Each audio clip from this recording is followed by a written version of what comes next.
When you grow old and are left alone, do these 9 things. You know, there comes a moment in life when the house gets quiet. Too quiet. The kids have moved on. Your partner may be gone. And suddenly, you're left with your thoughts, your memories, and that long stretch of silence. It sneaks up on you, doesn't it? You planned for retirement, maybe even saved a little extra, followed all the advice they gave us back in the day. But no one really prepares you for this, for the feeling of being alone in a world that just keeps moving. But let me tell you something from the heart. Just because you're alone doesn't mean life is over. In fact, this chapter, your chapter, can still be rich, peaceful, even joyful. I've spent over 50 years helping folks just like you live stronger, healthier, and more fulfilled lives. And today, I'm going to walk you through 9 powerful things you can start doing right now to turn this season into something truly meaningful. So, shall we begin? Thing 1, accept the silence, but don't let it consume you. What I've seen time and time again is the quiet hits differently these days. It's not like the peaceful silence you used to enjoy early in the morning with a cup of coffee. No, this kind of silence, it's heavier. It fills the room. It follows you from the kitchen to the bedroom. And sometimes, it sits right beside you on the couch. And listen, I've been there. I've sat in that quiet. I've stared at the walls, heard the ticking of the clock like thunder, and thought to myself, is this how it ends? Just me? In the quiet? But here's the truth. Silence isn't your enemy. It's just a signal. A space, waiting for something new to fill it. A chance to listen to your heart, to reflect, to heal. It's okay to cry. It's okay to miss someone. But it's not okay to let that silence become your whole life. Because you, my friend, are still here. You're still breathing, still capable of joy, of purpose, of love. So take a deep breath. Let the silence come, but then gently push back. Open the window. Put on some soft music. Call someone. Let life back in, even if it's just a little at first. Because you don't have to live inside that silence forever. Now, once you've taken that first breath, once you've faced the quiet, there's something else you'll need to do next. Let's talk about the power of routine and how creating a steady rhythm in your day can slowly bring your spirit back to life. Thing 2, rebuild structure and routine. So, you've sat with the silence. You've breathed through it. Now what? Let's be honest, this might surprise you, but one of the most powerful things you can do next is build a routine. Yeah, I know, it doesn't sound exciting. But hear me out. When you're no longer working, when the house is quiet, and there's no one tugging at your sleeve or calling you in for dinner, the days can start to blur. One melts into the next. Before you know it, weeks have passed, and you barely remember how you spent them. But routine? Routine gives your day a shape. It gives your mind something to hold on to. It tells your body, hey, we've got a reason to get up today. Start small. Wake up at the same time every morning. Make your bed. Yes, even if no one's going to see it. Open the blinds. Take a walk, even if it's just down the hallway. Eat your meals at regular times. Stretch. Read. Pray. Sit in the sun. Write a thought in a notebook. These little anchors, they matter more than you think. It's not about filling time. It's about creating moments that matter, that remind you you're still the captain of your day. And once you've built that daily rhythm, there's something else your body and soul will need, even more than structure. It's time to talk about movement. not just for your health, but for your happiness. Let's get into it. Thing 3, stay physically active, even just a little bit. What I've seen time and time again is I've met a lot of folks who think once you hit a certain age, movement just isn't part of the picture anymore. But my knees hurt. I don't have the energy. I'm not as strong as I used to be. Truth is, of course you're not. That's natural. But here's the thing. We don't move because we're strong. We move so we can stay strong. Strong enough to live, not just exist. Even the gentlest movement. A few stretches in the morning, a walk to the mailbox, dancing a little while the kettle boils. It tells your body, I'm still here. I still care. You'd be amazed how 5 minutes of walking can brighten your mood, clear your mind, and ease that heaviness in your chest. You don't have to join a gym or run a mile. Just move every day, a little at a time. Chair yoga, tai chi, balance exercises, these are made for you. It's not about weight loss or looking younger. It's about freedom. The freedom to keep doing the things you love. To go to the store, to garden, to play with your grandkids, to feel alive in your own skin. Because the more you move, the more you'll feel like yourself again. Now, as your body begins to feel a little stronger, there's something else that needs attention. Your heart. And I don't mean your physical heart. I mean your connections. Let's talk about the deep need for community and how to find it again, even if it's been a long time.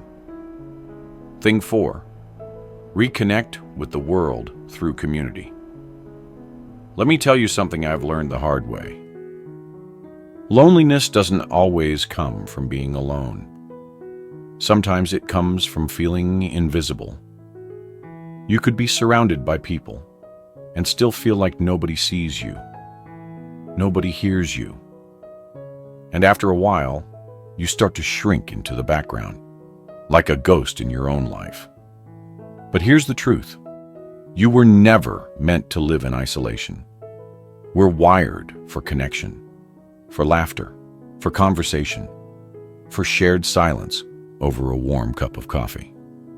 Now I know, walking into a room full of strangers can feel awkward, maybe even a little scary. But I promise you this, there are so many others just like you, folks who are also looking for a little company, a little light. Start small. Drop by the local senior center, even if it's just to peek in. Visit the library's book club. Attend a free fitness class at the Y. Go to church. Or join a community garden. And if you don't know where to start, call your town's area agency on aging. They'll help you find programs just for you.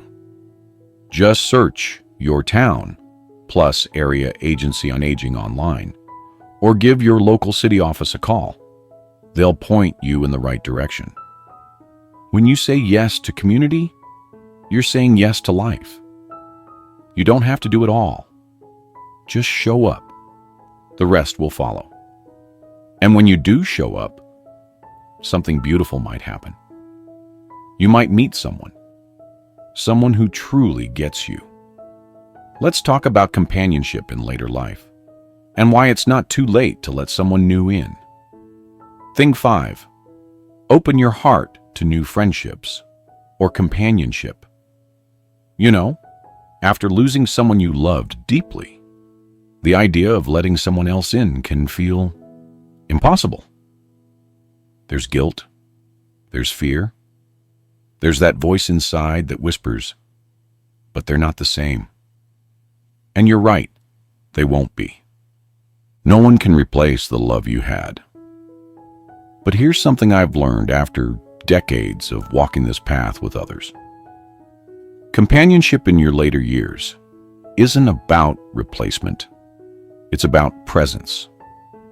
It's about having someone to talk to over lunch, Someone who remembers to call when it rains.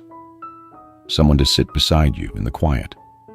Whether it's a new friend, a neighbor, or yes, even a romantic companion, your heart still has space, and you're allowed to fill it. You are not betraying the past by embracing the present. In fact, I think the ones we've lost would want us to keep living, to keep loving, to keep opening the door when life comes knocking again. So go slow, be honest, let it grow naturally, but don't shut yourself off, because even in your 60s, 70s, or 80s, you deserve connection. You deserve warmth. You deserve to feel seen. Now, while love and friendship nourish the heart, there's something else that brings peace of mind in your later years, and that's security. Let's talk about finances, planning, and the kind of smart decisions that protect your future and give you true peace. Thing 6. Get your finances and long-term planning in order. Money. Not the easiest thing to talk about, is it? But let's be honest, when you're older, financial peace isn't about being rich. It's about being ready. It's about knowing that your basics are covered. That if something unexpected happens, you're not scrambling. It's about sleeping through the night without worry tugging at your chest. If you haven't already, take some time to look at the full picture. Social Security, Medicare, your savings, any pensions. If it feels overwhelming, don't do it alone. Talk with a financial advisor or reach out to your local area agency on aging. They often offer free resources to help you sort it all out. And don't forget about the hard stuff. Do you have a will? A power of attorney? A health directive? I know it's not fun to think about, but planning ahead is one of the kindest gifts you can give your family and yourself. And if you're on a fixed income, there's help out there, from SNAP and utility assistance to Medicaid and senior housing support. Bottom line, you don't have to be wealthy to be secure. You just have to be prepared. Now that we've taken care of the practical side, let's shift inward, because life isn't just about survival. It's about spiritual strength. Let's talk about finding peace, purpose, and emotional resilience as we grow older. Thing 7. Embrace emotional and spiritual resilience. What I've seen time and time again is there are some aches that don't show up in x-rays. It's that quiet ache in the heart, the weight of memories, of people you miss, of days that feel slower, heavier. But here's what I want you to hear, plain and clear. You are stronger than you think. This stage of life, it's not just about winding down. It's about deepening, spiritually, emotionally, even quietly. You've lived through so much joy, heartbreak, success, loss. And through it all, your spirit has endured. Now is the time to tend to it. Maybe that means sitting outside each morning and just listening to the birds. Maybe it's prayer, meditation, journaling, or simply letting yourself cry when the day feels too quiet. And maybe it's also about forgiving yourself for past mistakes, for not doing more, for just being human. You see, emotional resilience isn't about never hurting. It's about learning to breathe through it, knowing the storm always passes, and peace can return. You've earned this wisdom. Let it carry you. Now, as your heart settles and your spirit softens, let me ask you something. When's the last time you did something just for you? Not for the kids? Not out of duty? Just because it made you feel alive? Let's talk about what it means to finally say yes to yourself, and why it's not selfish. It's necessary. Thing 8. learn to say yes to yourself. You know, for so many years, you probably said yes to everyone but yourself. Yes to the kids. Yes to work. Yes to responsibilities that left you worn thin. And you did it out of love, no doubt about that. But now it's your turn. This chapter of life, it's not just about slowing down. It's about coming back to yourself. Say yes to that art class you've always wanted to try.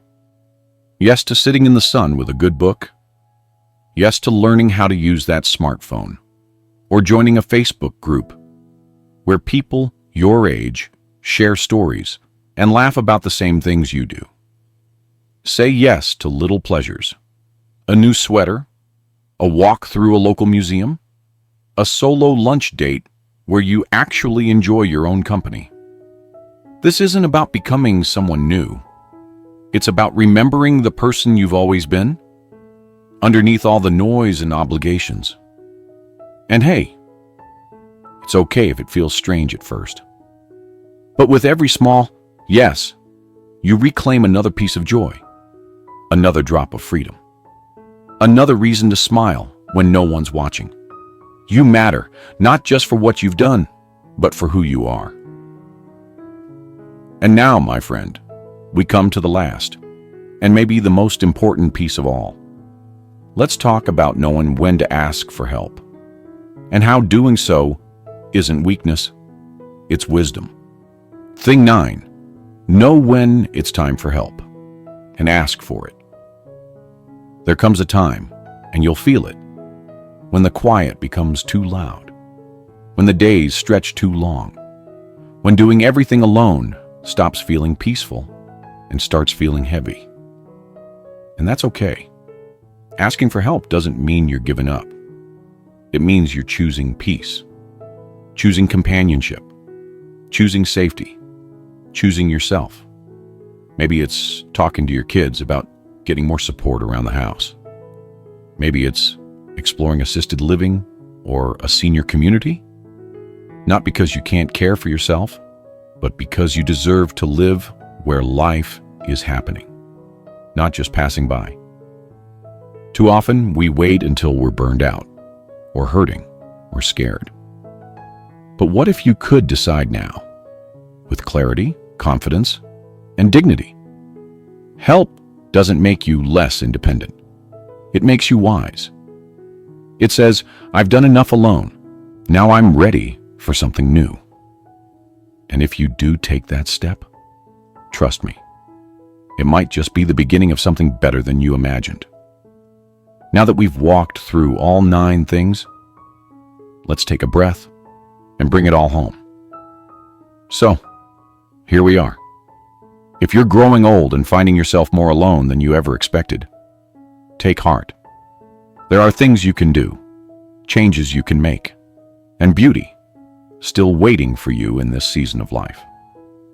Accept the silence, rebuild your rhythm, move your body, reconnect, open your heart, protect your future, strengthen your spirit, say yes to yourself, and when needed, ask for help. You've lived a whole life, and there's still life to be lived. Take it slow. Be kind to yourself. You are not forgotten, and you're certainly not finished. If any part of this touched your heart, I'd love to hear from you in the comments. And if this helped, share it with someone who needs a little light today. We're all walking this path together, and I hope you'll join me again as we keep learning, growing, and living with grace.